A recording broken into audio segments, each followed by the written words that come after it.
You are now tuned to BS3 Network. BS3 Network, changing the way you listen to podcasts. It's Queen 3 and King. It's Queen 3 and King. It's Queen 3 and King. Queen 3 and King, we the team, it's going down. We the talk of the town, it's going down. We royalty, wear our crowns, it's going down. Tune in now, it's going down. Queen 3 and King, we the team, it's going down. We the talk of the town, it's going down. We royalty, wear our crowns, it's going down. Tune in now, it's going down. It's Queen 3 and King on BS3 Network. You feel the sauce. We're going to go and hit you with it a little bit more. That's that stuff that make you want to stank your legs, don't it? Even when your legs is clean. Where you at, Educator Queen?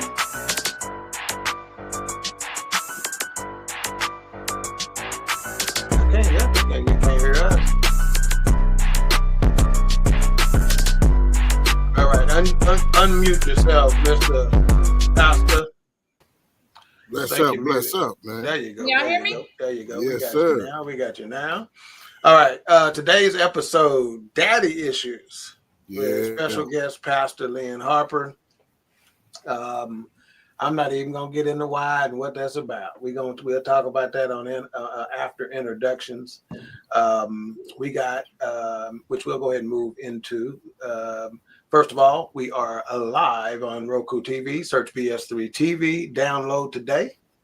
And then our website, bs3network.com, or our Roku channel, BS3 TV Live. Download it today so you can lay in the bed eating your Cheetos or Doritos with your ding-dongs and ho-hos or your ho and watch the show.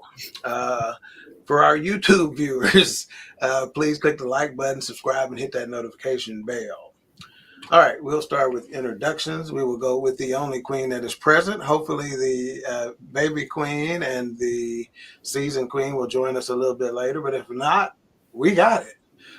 So let's start with the educator queen, also known as Meba, TT, and some other nicknames she don't want her mama to know. She is from East Garland, but has dalliances and what do they call it? What did Will and Jada call it? Entanglements, as far as Tulsa, Oklahoma. I know that's not that far, but that's as far as she could make it on a tank of gas. Talk to the people, educator queen. Oh, hello, everyone. I said educator queen, girl. That ain't true. I'm an educated queen too, ain't I? I said educator queen. What's the difference? Go ahead. Hey, y'all. Hey. Hey, sis. All right. And the next we have the seasoned queen, also known as Darling Nikki, Coco, Boney Maroney, Skinny Minnie, the glamour herself. Talk to the people, queen. And I'm gonna be have another grandbaby. Oh wow! Really? Yes. Whoop.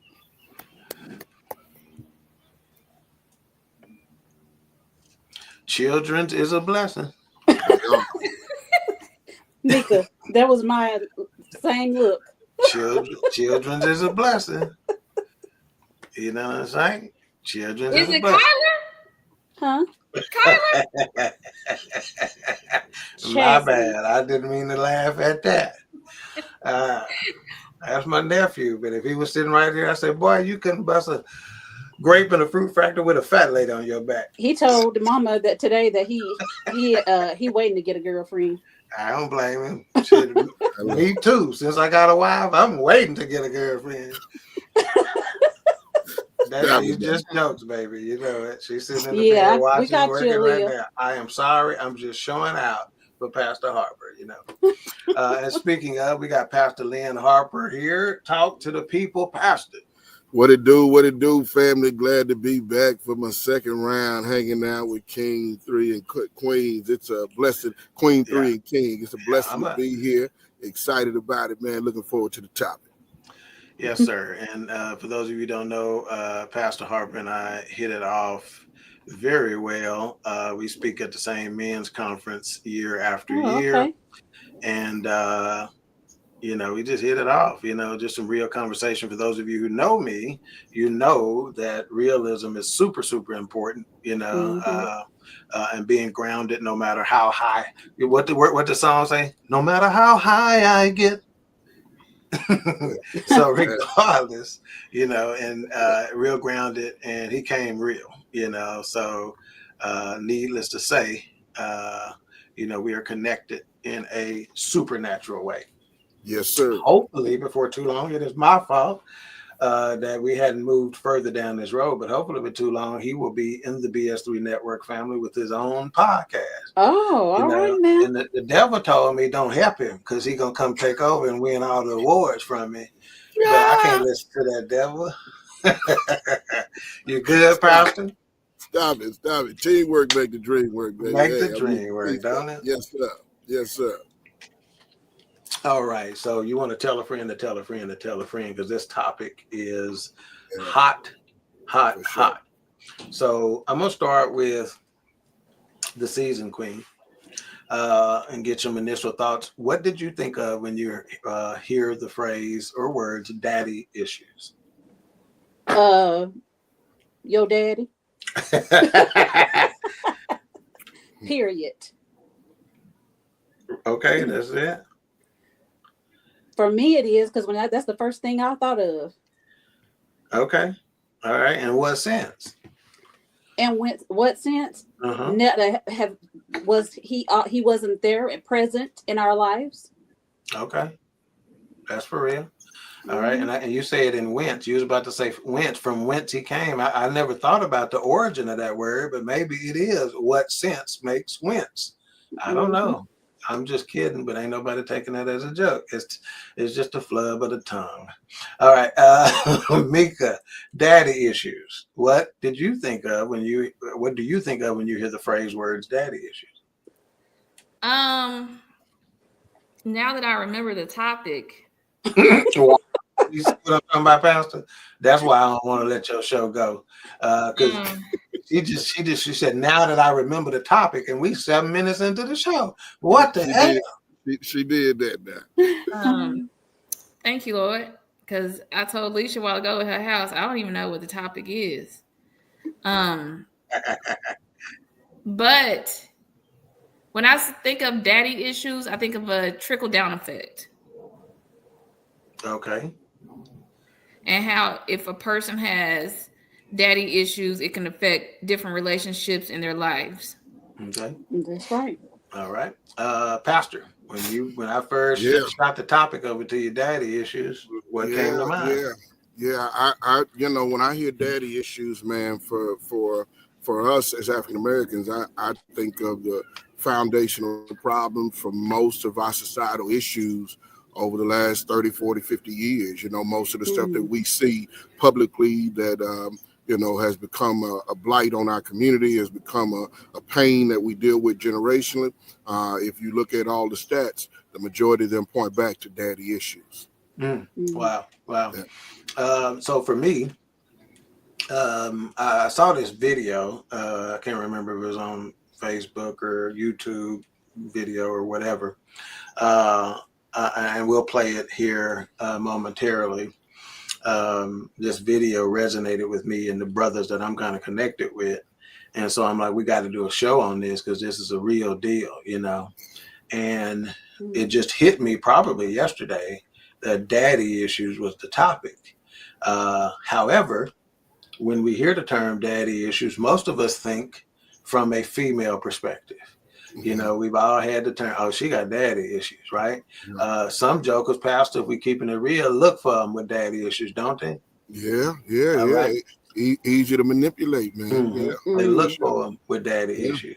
But on today's show, we're going to talk about the daddy issues from a male perspective, which I don't know that I've ever heard, if you want to know the truth. So let's hit with that. And we'll start with you, Pastor, on this, and then we'll go to the educator queen and to the season queen. Do men have daddy issues? Undoubtedly, man. If you look at the last 40 years from a social standpoint, right? You look at the family makeup, and you look at the idea that 70% of our young men plus have been raised in single parent led households, which the majority of those were female led. Only 10% of single family households are led by men. So of that 70%, 90% plus or so are led by females. Well, how do you not have daddy issues when you have a gaping hole in your life, when you got this wound that's coming from the absence? So most of the time, our daddy issues, we look at the feminine responses of those young men rather than the masculine absence, right? And that masculine absence, that masculine training, that masculine teaching and guidance is what would have dealt with many of those feminine responses. So there's no doubt that we have it, but it's a multi-layered, multi-generational issue that we're dealing with, Doc. Right, no doubt about it. Well said, no doubt about it. Educator Queen, do men have daddy issues? Yes, but I think for some men, for men in general, I should say, I think it's easier to mask than it is for women. So that's why I think we always go to, she has daddy issues. I've never really heard anybody say, oh, he got daddy issues. Yeah. So I think it's easier to mask when it comes to men, but I think they hurt more in the end. Yeah. With the daddy issues. Yeah. Okay. So tell me, that's a very good point. Tell me, why do you think they hurt more with the daddy issues? Because it hasn't been identified. Because they've been labeled as angry or mad or something else. Reclusive, they shut down. You don't want to talk. You don't, it hadn't been identified. So a lot of times they don't even know. They don't even know that what's causing what it's causing, Right. And so, there's a saying I heard, several years ago, and it says the confused mind does nothing. Yeah. If your mind is confused, it paralyzes you. That's it. Yeah. You don't move, So, it's like an undiagnosed illness, right? My right booty cheek hurt every day. Boy. And you don't know why. All right, we're gonna go ahead and move on. Nikki, do men have daddy issues? You said yourself, you thought about you and your relationship with your dad. Yeah. So thinking about daddy issues from a male perspective, do men have daddy issues? Yes, they do. Okay. And how you know? Look at your some of your family members on that side. Mm-hmm. And how that are men, and that wasn't there for their children and stuff. Mm-hmm. Okay, got you. So we see that, right? I think we have no shortage of them, and I proudly say that myself and Pastor Dawkins, I don't know if he's listening, watching tonight, but we made a vow, Pastor. This is my cousin on my dad's side and my mama's side, because my mama and his mama, which were cousins, married brothers, So my double cousin, we're both last name Dawkins, and we made a commitment to each other. We said we're changing the way you think of the name Dawkins will be differently than the way you think about it today. Amen. And when I say amen, it's gone that way, that conversation has produced at least 5 college graduates, at least 2 business owners and entrepreneurs who are bringing in over $1 million a year in revenue, at the very least, selling millions of homes, et cetera, et cetera, et cetera. So, and again, so when I say that, yes, men have daddy issues, but what we're going to get into later is, why don't it affect everybody the same way? Because some people that drive you, and some people that draw you. Yeah. You know what I mean? So on you, Pastor, do men have daddy issues? Yeah. So just kind of piggyback, and I pointed to the generational thing earlier, but I'm not pointing to it as an observer from the outside. This is a life that I live in my family. I called together about 30 members of my family last year because I have been the sole patriarchal figure in our family for the last 20 years. Wow. Okay. In my family, those daddy issues have turned into generational incarceration, generational violence, generational families that have been kind of left to rear themselves. And so it shows up in many different ways. Not only do we have the issues, but the issues become cyclical. They repeat themselves over and over again. And so when I hear somebody like you saying about the idea of changing what the family name stands for, that's what I stood up on 22 years ago when God called me out, was the idea that when somebody looks at Harper later on down the line, there's going to be another option other than the one that we have. There's going to be something, because we all have dealt with the same thing. My father had daddy issues. His twin brother had daddy issues after all the incarceration. Many of my brothers and cousins and uncles and nieces and nephews have all had daddy issues, if nothing else, from the absence or the lack of regular guidance, direction, all those things that a king does to protect, to provide, to nurture, to develop, right, to guide, to challenge, all those things that are there. When those things are missing, then incrementally it shows up in every individual across the board. And what it will do when you find yourself living into it generationally, where you've had multiple generations flop out, is now you'll have an entire feminized male. You have men. You said something right there. Who have a feminine spirit. And the feminization of our men. And here's the tough part: because of the absence of all of these men that had the men that had their own daddy issues that were absent, and now the new daddy issues that are there, most of the men that are in those spaces cannot see that they've been trained to only hear female voices. And so now their daddy issues are from an absence. And now when they actually go into the workplace and they find themselves in spaces where you have to be able to adjust and adapt to coaches and to others who are going to drive you, don't have that feminine voice, and that are going to be, concerned with your feelings and your emotions, the majority of our men, their daddy issues show up there. And so it shows up in the inability to keep regular employment, the inability to follow long enough to be able to learn how to lead, all of these things. So the generational impact of it becomes a mushroom, man. And I'm dealing with it. I live with it in my family now personally. So this issue touches home, brother. Wow. Let me just say this. There are shows from time to time that we put on that we have to go back and watch because there's so much meat in it. All right. So imagine feeding a baby a 8-ounce New York strip, and you only got an hour to feed him to him. That baby gonna have a hard time. Unless it was Shalina, she probably could have did it when she was a baby. But most of the time, what's up, cousin?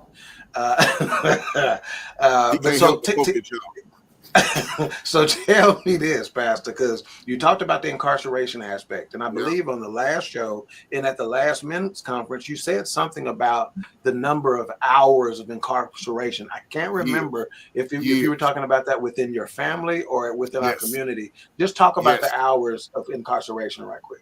Now, years, brother. So add them hours up and multiply. Okay, so in my family alone, over a 45-year period, over 2 generations, men have lost 1,000 years of sentenced prison time.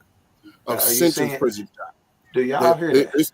These are 50. These are 50-year sentences and 60-year sentences and 45-year sentences and some 15s and a lot of 10s and 12s and all of this. Very few that are small in nature, but the youngsters right now, I have unfortunately heartbreak. 2 of my nephews who came through my house who are both doing 50+ year bids for murder or conspiracy and connection and attempt to murder that go along with that. So when I tell you about multiplied violence, but each one of these young brothers were in my house because their father, whether it was my brother or my sister's, the father of her child, were absent in those moments in their lives. And a temporary fill-in was not enough. My presence was not enough. As much as I tried to give up my life and my family life, it wasn't enough. So that's just 2, and that's 100 years right there. But if you go back 40 years, we've got people in my family that have, shot and maimed police officers, murdered others, and so they the rowdy Negro. These runaway slaves I'm talking about, y'all. These are not African Americans, y'all. These are niggas that there's a difference. There's a the difference. two died. Yeah. So, Yeah. but with that has come now as a preacher on the other side, contemplating redemption, contemplating wholeness, contemplating putting lives back together, and really thinking about it not just from the surface things that show up as far as the fruit in their lives, but what's at the root of this chaos, this dysfunction, and this trauma. Fatherlessness, daddy issues are deeply rooted in the majority of my generational family issues, including those 1,000 years of time served, time that was given out, brother. Yeah. So when I asked about that, I was just thinking to myself, knowing that I thought it was hours that he gave it, but now that he says that it was in years. So I'm thinking to myself, what percentage of those years are directly related to daddy issues? Yeah. 90%, 95%, 99% of that time? How much directly correlates to daddy issues? If you just look at, like, again, our social sciences measure everything, right? And so they go in, they do a lot of surveys on these people that are incarcerated. And so if I get outside of my family and just do it broadly, and they say that of the individuals that are incarcerated for violent crimes, drug addiction, drug selling, all of these things, again, these numbers are that over 80+% had a daddy issue, had an absent father that was included with that. Kids, obviously, that end up in foster care and end up in the system through CPS. Same thing, their numbers are skyrocketing. Kids, right? So all of these issues, if you want to be real, I don't know if I brought this up in our last show, but one of the last things that God said to the people before he shut up the canon and stopped speaking to them for 400 years was that when it was time for restoration, that he would send a prophet to restore the hearts of the fathers to the children and the children to the fathers. That's the end of Malachi. That's after the bring ye all the tithes into the storehouse, the one that we know most of us real good. But at the end of that, the last thing he says is that brokenness that was going to need a savior was going to get to the point to where you were going to have to repair the father wound, the daddy issue. This is biblical. Yeah. This one savior came on the scene. Wow. So, Wow. I just think that figure, man, needs to be said as often as possible because it hits a little differently. When you hear the years associated with it in just one family, man. So we're going to get to some comments, but before we do, we're going to, the baby queen has joined the fray. So we're going to give her an opportunity to say a few words before we're going to turn it into the hands. See, I got to start talking like we at church, mother, because we got pastor on board. So we gonna turn it over to the hands of the baby queen, also known as Mama Lee, Lee. She was formerly known as Blake's mama. She is now firmly entrenched in the corner of Bronxy, which I'm sure she contemplates a role reversal on a daily basis. Talk to the people, Queen. Hi, everybody. Happy Tuesday. Hope y'all are doing well. It is good to see everybody. It's been a minute. Yeah, I see that Kay has lended you some of her edge control, and you have used it wisely. Don't listen to him. Edges are on fleek. Look like you waked, prayed, and slayed. Whatever. All right, Miss Producer, let's acknowledge our chat room and get a few of those comments. All right, we got Ben Sutter III, the gentleman who put the BS in BS3. He says, good evening, good to see y'all. Hey, Ben. Hello. Okay, good to see you too, sir. We got Keisha Walker. I don't know why she changed her name. She must be on the run. She must be on paper. She must got a probation officer, a parole officer, a counselor, somebody looking for her because she changed her name every 30 days on Facebook for some reason. She goes, good evening, family. I would agree. A lot of men do have daddy issues. My baby brother is still suffering at 48. You hear that? Yeah, man. Wow. Do you hear that? See that last sentence is constructed in such a way that it gives you different insight. My baby brother is still suffering at 48. Yeah. I think I hear my sisters from time to time say, at your big age, you ought to be fill in the blank. All right. Ben says, yes, some of my favorite rappers have or had daddy issues because they weren't around. Yeah. Predictable, right? Predictable. And as a result, some of the content shows it. See, they say, when you hurt, see, it's two things that I've heard frequently. Mika can't react maturely when she hears this, but hurt people, number one, and they'll bleed all over you. You follow me? All right, Keisha also said, I promise I'm not trying to be funny. That's a lie. But our dad was not around, and my brother's the only boy. My mom did the very best she could, but somewhere along the way, she made him into a sorry man. He has a record longer than a set of saggy boobs. See what I'm saying? Unfortunately, our dad doesn't see how his absence had anything to do with it. That's key right there, too. Write that down, Miss Producer. Our dad doesn't see how his absence had anything to do with it. How many daddies do? Are they in denial? My Lord. Maybe they don't see how they had anything to do with it because they had daddy issues that went unidentified, untreated, and unseated. That's right. Yeah. All right. Ben says Pastor Harper and A-Trap need to connect. That would be a dope episode. Yep, we can definitely make that happen. All right, we got kinfolk in the building. Jody Mack. I sure wish one day I'm gonna have to get his permission to give his nickname live on the air. But he says good evening. All right, we got Kevin West in the building. A motorcycle riding police officer right here. Hello. What's up, K-Dub? He says, what up, fam? And then Keisha says, our dad is a pastor and his thoughts are always, we need to go to God about any issues with him because God has forgiven him. He doesn't know of any of us as adults. It's heartbreaking. Wow. I want to go right there. This isn't even a place that I had planned to go. And I'm going to start with you, Pastor Harper. All apologies to the queens. But how can you build a relationship with your father, your heavenly father, if you have none with your daddy? Pastor Harper, go ahead. Yeah, well, you can, but it's going to be a twisted relationship, and so most of us don't recognize, right, that when we come to God, we're coming. You said building a relationship with our heavenly Father. We're coming to be formed back into His image. That's what we saved for, right? We born in sin, we shaping in iniquity. But whatever our daddy did to us, whatever our family did to us, whatever our neighborhood did to us, all those things that shaped us, they have us malformed. But when I can't get his voice out of my head, when I can't get his issues out of my heart, then I can be coming to God and halfway receiving what he's saying because I still value a voice that I have now got healing and closure from. It took me forever to realize how much my daddy was still on the inside of me. As much as I was saying I was submitted to my father.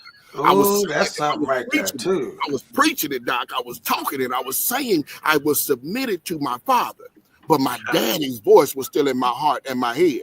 See, unlike some people, I didn't have the absence of my daddy. I had the presence of him training me wrong. I sold my first dope with my daddy putting it in my hand. I smoked my first weed at 2 years old, 3 years old, because he was selling dope, and all those things were normal. That's stuff. So boundaries were crossed and lines were drawn. That now later on, I'm supposed to be submitted to God.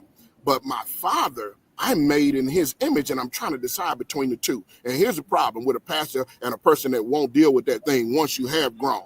If there are developmental things that are supposed to be deposited into a young man as he is growing into who God designed him to be, and you are absent from putting those things in him, you got to repent from that, Doc. And if you don't, that kid has to have enough heart to eventually forgive you in spite of the fact that you won't.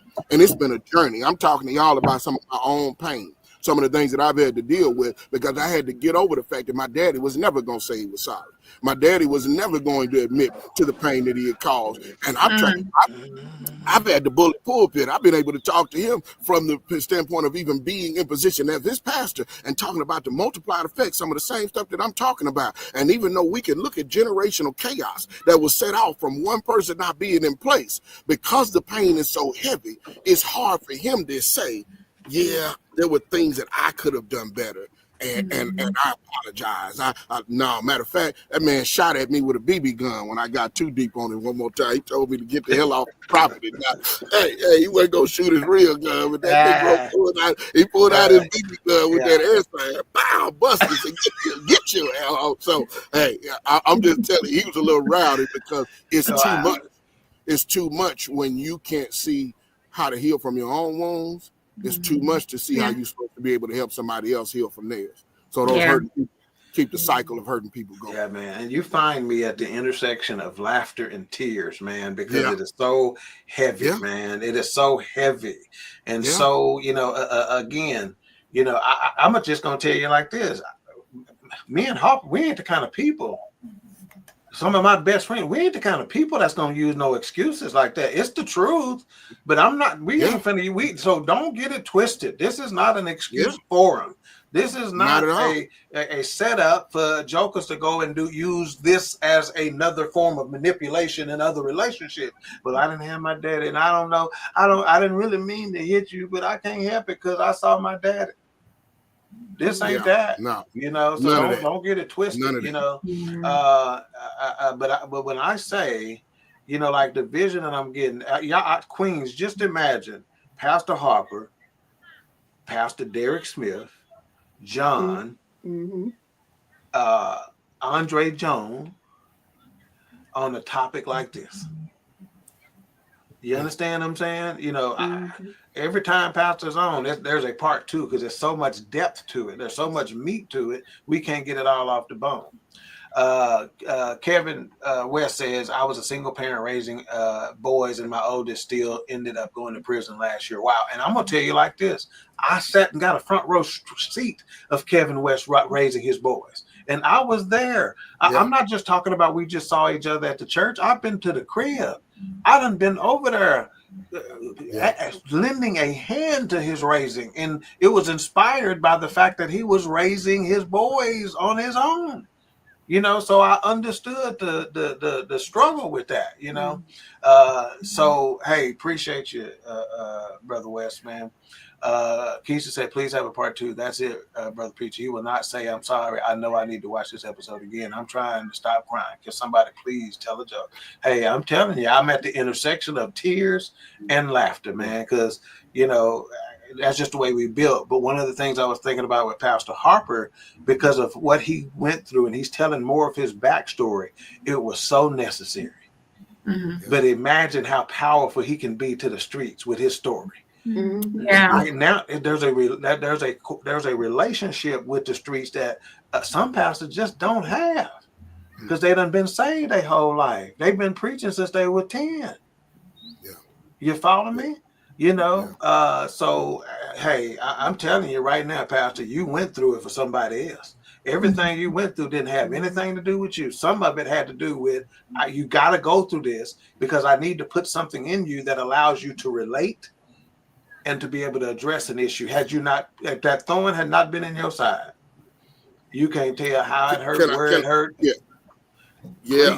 Come on, I 100% agree with you. Can I honestly, the podcast that I'm talking about jumping off is only to feed the ministry that God has called me to. So what you just said a minute ago, the idea that we need to want to make excuses, it's this time out for excuses, but you're only going to have excuses if you don't have understanding.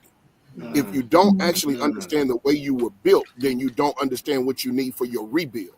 And what I realized is that we were so busy hiding it and holding it and showing it in anger and responding to it. Most of our time in trauma is built responding to it. I said something during the men's conference that you stuck on. I said, we very rarely get an opportunity to process from peace, right? The idea that I'm going to grow from a peaceful space, a healed space, a space that's no longer hurt, angry, and mad and bitter at my daddy. Now I can actually contemplate what God desired to do with me when he designed me perfectly from the beginning.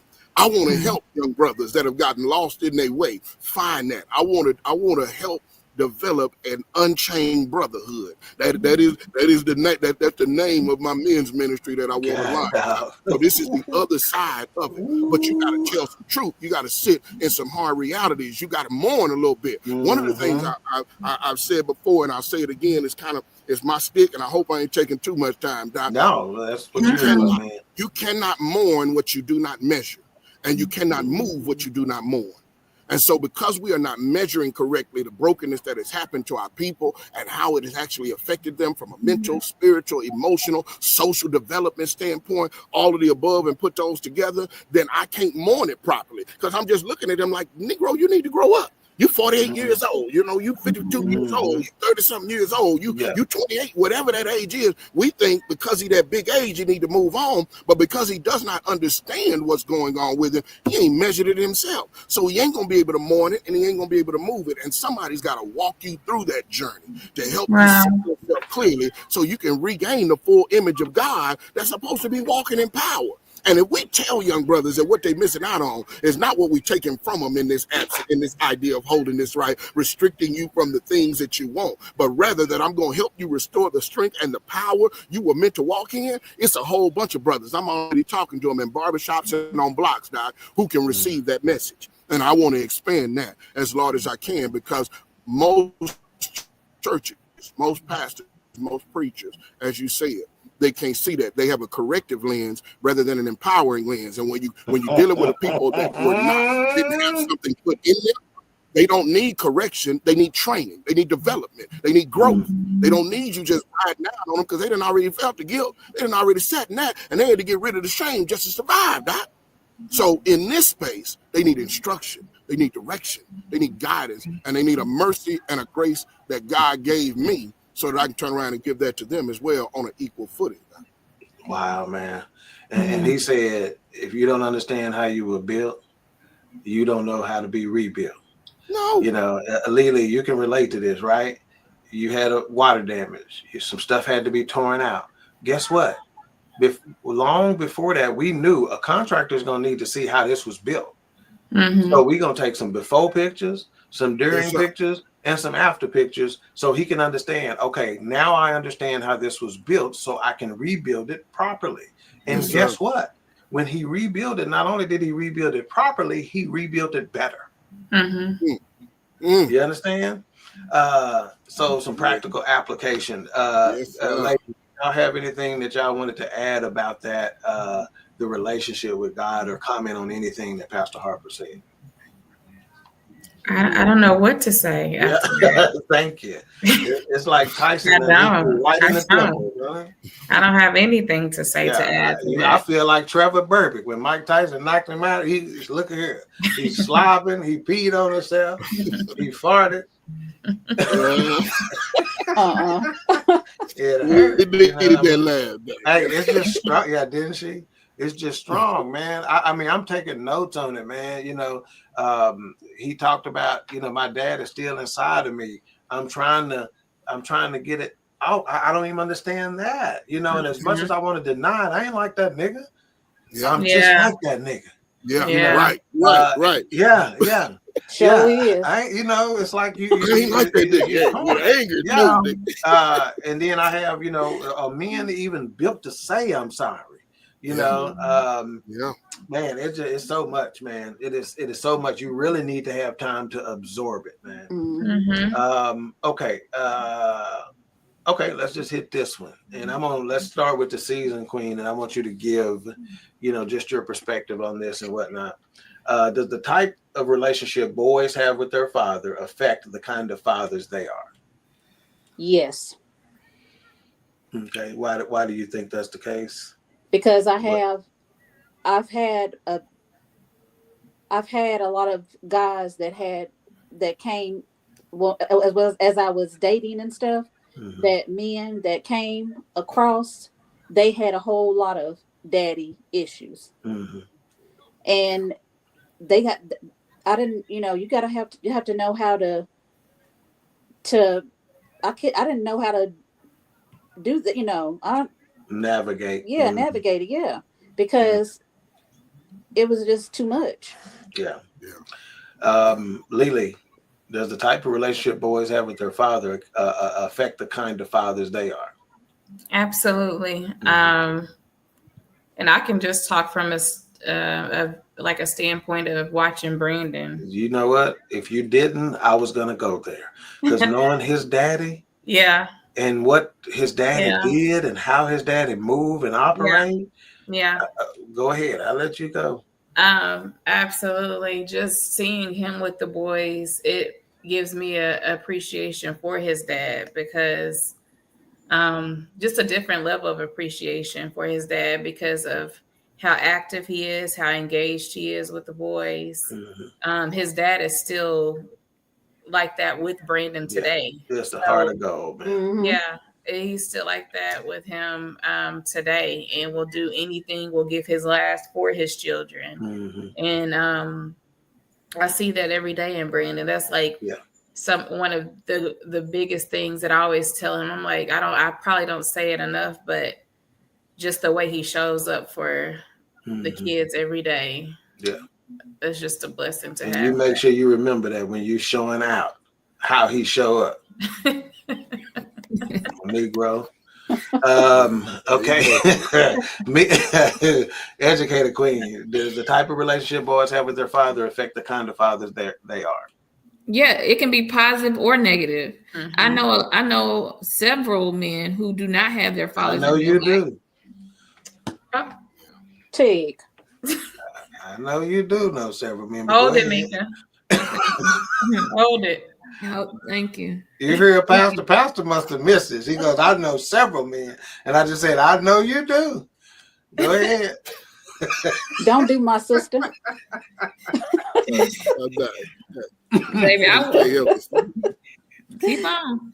But I know several men who do not have fathers in their life, but they use that as inspiration to be a better father or into the, children that they're having. So they want it to be the opposite of what they were raised with. And then you have some men that's, they don't know what to do. So it's a continuous cycle that is bleeding down to the next generation of, and they're clueless. So yeah, it can be positive or negative. Yeah. And before I turn this over to Pastor Harper, because we've kind of answered this question a little bit along the way. We all knew the answer to it, but I'm just going to jump in right here just because Mika said something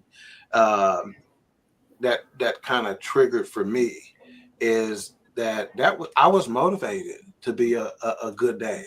I really was, because of what I experienced and what in the hurt I felt and had later identified. But here's the deal, and check me out on this, Hart. I had the greatest intentions. I was there, but I wasn't always there right. See, none of my kids can say, nigga, you wasn't there. They can't say that. They may be able to say you were there. You didn't do it quite right. You made mistakes. And I did, but I promise you, I was there and I gave as much effort as I possibly could from that motivation of what I got or didn't get, if that makes any sense. So, no. Yeah. 100%. Yeah. So I want you to go ahead and take over from there and add whatever we need to add on this aspect of this conversation. Yeah. So I love that the educated queen just said it can be good or bad, right? We just watched a public annihilation over the last year between Kendrick and Drake, right? And one of Drake's songs, because he is in my playlist, in spite of all of that. I may be a bigger Kendrick fan, but Drake is in my playlist. One of his songs is called Losses. And in the song Losses, he's talking to his father. He said, like, I'm trying to show you the waves. This is no cap. You sold me up the river, but I rode back. You put me on the road without a road map. I'm not trying to make a song. These are cold facts. Wow. That is what the absence of a father will do. It is being on a road without a road map, right? Yeah. And so I'm a pastor. So here go to the Bible side of it, right? The Bible says, "Blessed is the man whose quiver is full," right? So a quiver holds arrows. Arrows are weapons. The man's quiver is full, but the man has the responsibility not only of holding the arrows and the weapons, but of pointing them in the accurate direction so that they can actually hit a bullseye. When you have a man that is absent, then you have a wandering weapon that has been set loose in the world. Many of our men have been known for doing generational damage, you guys, because they are weapons created by God to have massive impact. But because that father was not in place and did not know how to guide and direct and show that joker how to go straight, then you left me on the road without a road map. And so because of that, now I take that power and I manipulate women, or I even manipulate my family or my kids. My father had a syndrome where his dad was a dominant authoritarian. So he was waiting for his chance to be in the position that his father was once in. He didn't see it as in, I'm going to be different the next generation, and I'm going to make sure there's something else different for my kid. He was saying, no, now I'm the leader, and I get to lead like my daddy led. Yeah, man. God, dog, do not miss that one right there, man. Yeah. God, dog, you're not even interested in leading in the right way. It's my turn to take over now, and I'm gonna do it with the same bravado and machismo. Right. And the Bible shows us this over and over again with the difference between the wicked king and the righteous king. The truth is, we're all wicked internally, y'all. So I ain't trying to make myself out to be no better than my daddy because I got him in me. I've had to. My wife been pointing out for years. I finally had to do my own dirty work to look internally to see where that residue was very real. But if you leave somebody on a road without a roadmap, you cannot expect them to end up at their destination. And we got a whole bunch of folks that's out here. The Bible says in the highways and the hedges, when you don't have a roadmap and you don't know where you're going, you get stuck on the side of the road, y'all. And some of our brothers have been written off because of how violent their tendencies are, because of how angry their attitude is, because of how disengaged the spirit can be. But the truth, man, is there simply individuals who wandered off the road because they had no roadmap. And so the future of dealing with daddy issues, because one of the other issues, as you talked about, Brother Kevin, earlier, and the idea that he raised his family, he was doing his. But because now we have fatherlessness issues, daddy issues multiplied, it's more normal. Kids actually, I still lead kids today, and they'll think it's crazy got both his mama and his daddy at home. Kid be like, dang, your daddy at home? Yeah. Think about that. Yeah, like those are conversations that are really had between kids who have lived in a normalized space where it's normal to be raised simply with the matriarchal voice. Them daddy issues have multiplied, y'all, and they are now embedded in what we call culture. And so there's some roadmaps that need to be put out. We need to help you to understand how to get back on your path. Because other than that, right now, we seeing kids popping off, murdering each other in the street, all of this because somebody put them on the road, but they never gave them a roadmap. Wow. And so, you know, as he was saying that, I just thought to myself, imagine if we were trying to get somewhere nowadays that we weren't familiar, a destination that we weren't familiar with. We just not heard about this destination, but we ain't got a GPS to get there. Imagine how paralyzed we would be. And then he said they are weapons. Well, guess what? They've been weaponized. Mr. Wallace done successfully weaponized them. You can have a weapon, but it hadn't been activated. They have successfully activated that weapon. Let's get a couple of comments, and then we will play the video. We didn't even play the video that inspired this topic, and I want to address this video last, you know, as we wrap this one up. So Keisha says, the more I listen to this, I'm seeing I still have some old wounds I was thinking I hadn't moved past. That clearly I haven't.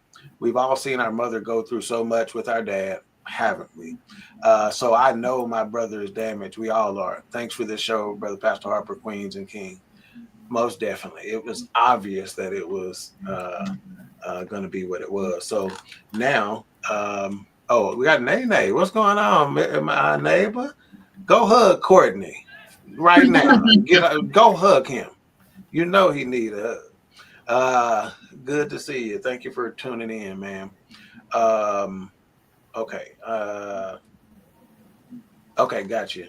We're gonna lose past that 8. So let's play this video, and then we'll get his comment on this one here. You admittedly were sleeping with. There's a talk I give on the 5 biggest challenges. You admittedly were sleeping with multiple men. So you just said, you know what? I'm fanning out and I'm telling everybody I was having sex with, you could potentially be my son's biological father. This man has spent 22 years searching for his father, and today he was ready to give up. But Judge Lauren wasn't about to let that happen. When your mom told you he could potentially be your biological father, when was this? How did she tell you? Last night. It's all so much just like built up. It's just like sometimes I just don't feel like I'm not as good as everybody else because they all got dads.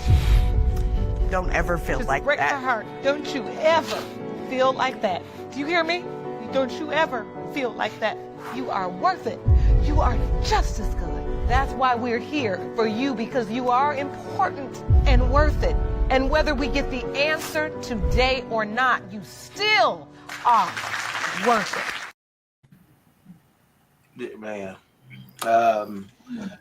He said, I don't feel like I'm as good as everybody else because they all got dads.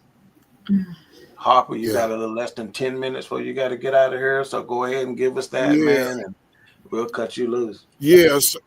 So me and my wife have been having some very tough conversations over the last 6 months or so, right? Because one of the things I was trying to get her to see is that she has been trained to see through a feminine eye.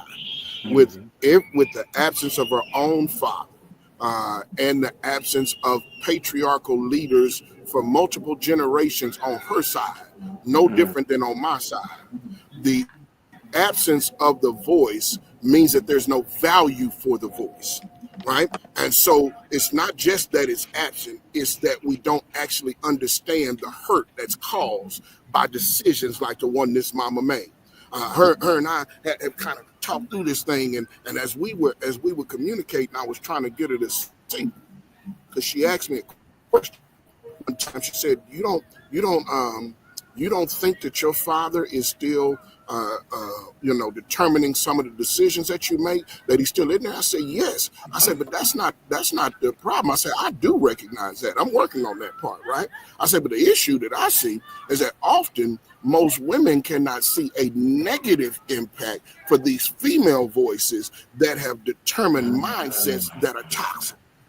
And when you don't see your mindset is toxic, then because the thing that we're looking at is the absence of the father. The thing that we're looking at is all these different dads that are gone, but we don't actually measure the same input that the mindset of that female has on that young man in diminishing the lack of build up in who he's supposed to be and what a man is supposed to be.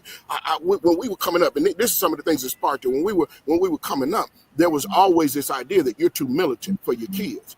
But Corey Holcomb, I loved it. He had a meme today, and he said, Tiger Woods' daddy instructed him on exactly what to do, and today he put in the hours, he did the hard work, it was very militant. Today he ended up being one of the best golfers that ever lived. He turned around and he talked about Serena and Venus. He turned around and he talked about Michael Jackson. He turned around and he talked about all these people whose people pushed them, directed them, sometimes even militant, because sometimes that's the father's spirit. That ain't the mother's spirit, but that is a father's spirit. The same way a mother's supposed to nurture and make sure that the heart is well, and make sure that you have some emotional intelligence and all that on the other side, so that there's balance. That father is supposed to drive.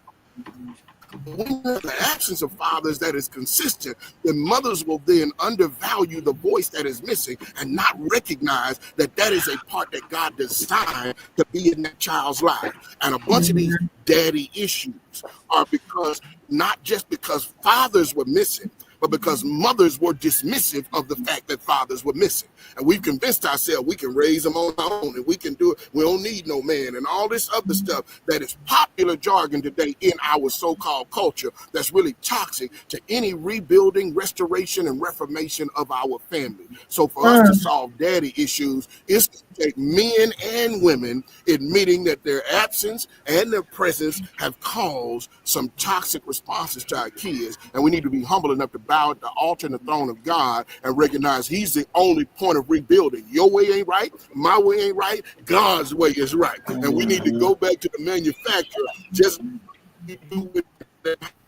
was flooding, you got to go back to the manufacturer and to the specs and to the drawings, and you got to build it back to code. God is the code.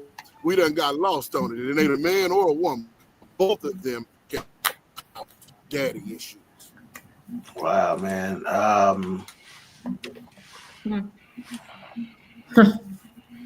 That's all I can say, man. You want to talk about taking a topic? He did to this topic what I used to do to honey buns. I killed him.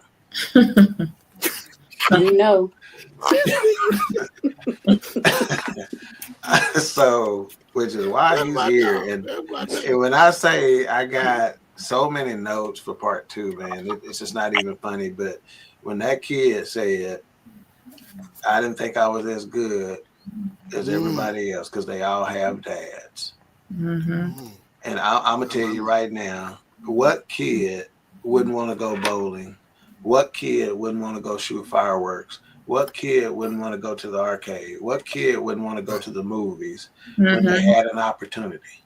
This kid, because I was always the fifth wheel between my cousins and their dad. Yeah. And I was always the fifth wheel and I didn't have my dad. So whenever one day happened and they said, hey, is it all right if Ted, that's my nickname, if Ted go with us to shoot fireworks? It was a 4th of July. And my mama said, no, he don't need to. You need to go and take his butt home. I didn't argue.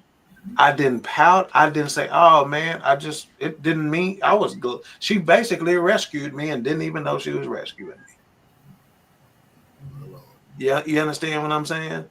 I didn't complain because I was tired of being the fifth wheel. And I didn't even know it. I didn't even know then that was the case until I got older, doing some work, and reflected back on that.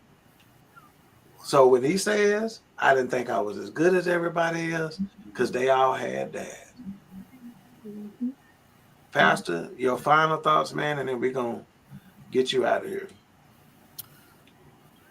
My final thoughts is that God is still a healer. This is and we dealt with the black man, black woman relationship today, but to really deal with this thing and the breakdown of the black man, you've got to go back 405 years.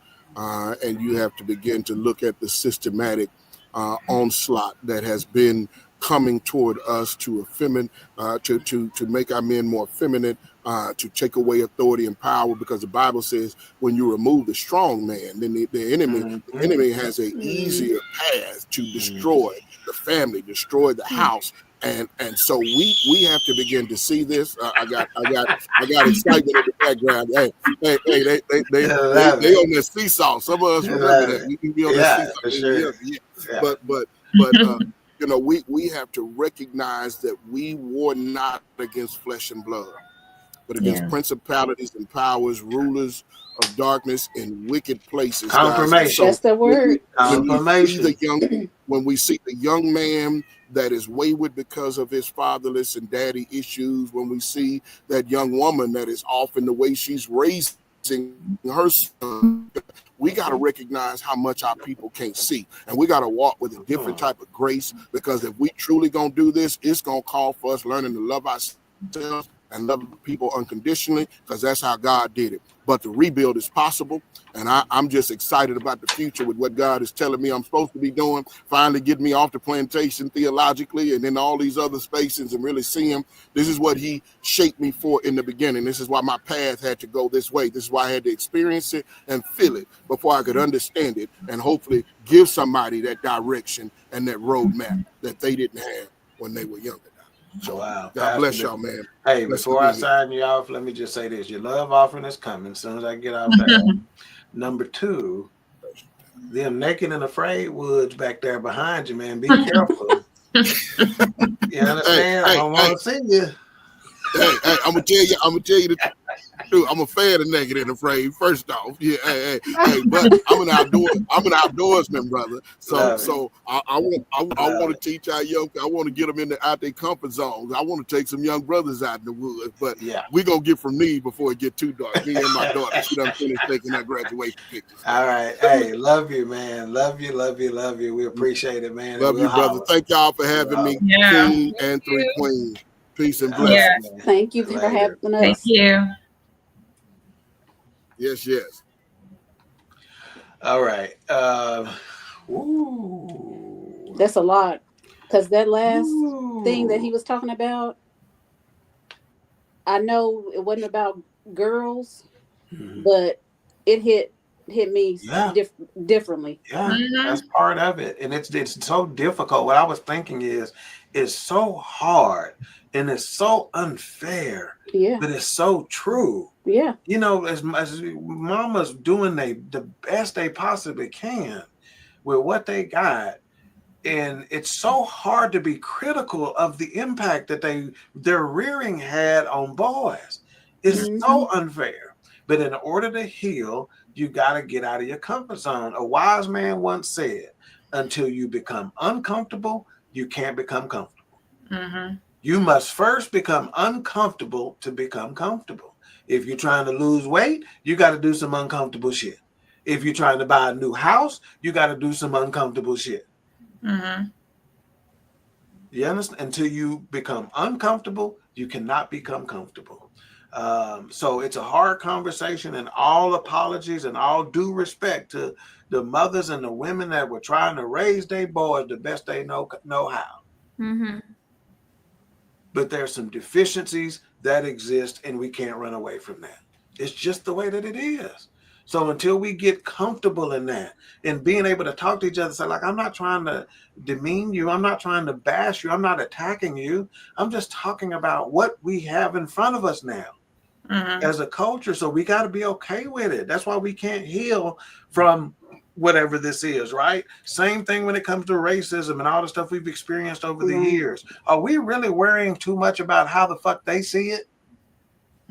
Shouldn't we be iron sharpening iron? Shouldn't we just be, okay, y'all, let's deal with this so we can move forward, so this ain't handicapping us no more? You follow me? Mm-hmm. You know. So anyway, let's do final thoughts, and let's start with the season, Queen. I know that this was mostly about boys, but it affected me in a different way. And that was because our dad wasn't there. And I'm still processing it. Even though I have prayed about it even before he passed away. But God gave me an opportunity to tell him, my dad, how I felt by me taking him to the doctor offices and stuff, and all of those appointments he had to go to. And I could, whenever I would ask him a question, I would know if he was telling the truth or if he was telling a lie. And I told him that. I called him on it. And that's just that. But that just came to me, again. Yeah. Well, let me just say this. What you were doing toward the end of his life when he was going through his cancer treatments and getting him to his appointments and all that other kind of stuff, let me just give you a little relief, because that was an exercise in grace and forgiveness and mercy. You were doing what the Lord would have had you to do, So utilize that as the ointment to some of your wounds, because again, even though you may not have emotionally or mentally flushed it out, your actions, which speak louder than words, your actions were an exercise in grace, forgiveness, mercy. Okay. And like Kevin West said, Brother West, K-Dub says, bless you, sister. Thank you. All right. Educator Queen, final thoughts. Again, I think a powerful topic. Still so much. I don't even think we touched the surface, with this topic. But one thing that really stood out that the pastor said was the generations and the people that can be affected when one person in the household is out of place is crazy to me. Ooh, that's deep right there. One person out of place. One person. The ripple effect that it has not only on that generation but the following generations is crazy. And I mean, it's work to be done, and you don't know where to start, but it has to start. That's good. Well said. So what I have one question. Yeah. What can we ourselves for this podcast help with boys and girls that need an outlet? Yeah, I think first of all, I think it's a situation where we got to talk about it more. Number one, is the biggest key to me. But I do something that I encourage all BS3 Network show hosts to do, all BS3 Network producers to do, is offer the forum to these young kids. In fact, I have a platform, I have a show set up and ready to go. It's just the framework of it called it's Friday night. Let me just check this because this is important enough to me. Let me see if I have it. I don't show it right now, but there's Friday Night Live. Okay, is what it's called, Friday Night Live. And it's ready for anybody to come do it. So if they have it, there's a slot that's ready to go. And we would make room on this show, so I think we just got to be able to identify the youth that can be impactful and powerful and give them the forum, but the easiest thing and the most consistent thing we can do is talk about it more, that may become our niche, if it comes down to it, we're open to it. So,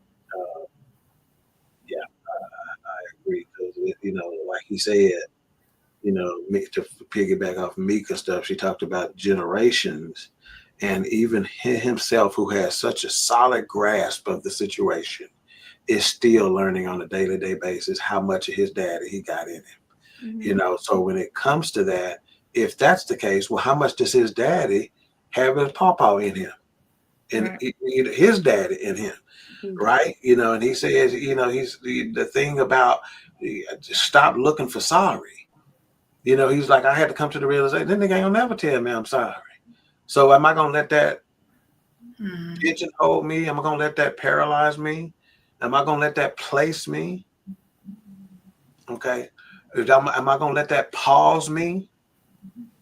Okay, so it's a lot to be discussed and a lot to unpack, to say the least, just because there's some angles to it that I have never thought about.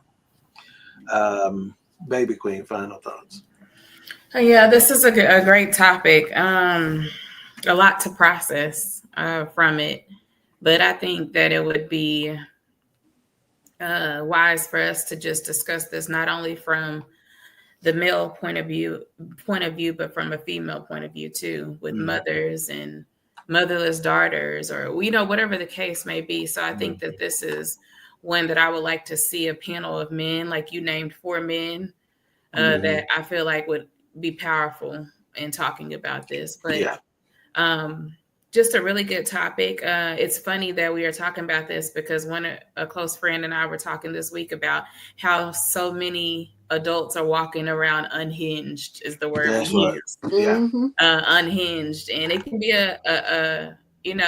all types of things that are impacting that. But some of these people that I think of, they don't have fathers. So is that the angle that we can attack of why they're going through what they're going through? So it's just so much to think about with this topic, and so many different angles you can go. Like I said, there's so many different places you can go. So I look forward to digging in a little bit more with this one. Yeah, the unhinged connects directly to what he was talking about when he said we were created as weapons, in the kingdom, in the army of the Lord, right? But those weapons are being misused. Think about the movie plots that came up with this great invention that can be used as a weapon. We need to get a control of it before it gets into the wrong hands. Well, these weapons have gotten into the wrong hands, and they've been weaponized. I'm gonna tell you, like they say at the end of an argument, when they tired of talking, I ain't got nothing else to say. Bro, bring the hook in. Queen 3 and King, we the team, it's going down. We the talk of the town, it's going down. We royalty, wear our crowns, it's going down. Tune in now, it's going down, it's going down. We just hit you with another one. It's going down, we just hit you with another one. It's going down, we just hit you with another one. Tune in now, we just hit you with another one. It's Queen 3 and King. It's Queen 3 and King. It's Queen 3 and King. It's Queen 3 and King. It's Queen 3 and King. On BS3 Network. Queen 3 and King. BS3 Network. Queen 3 and King. On BS3 Network. Queen 3 and King. BS3 Network.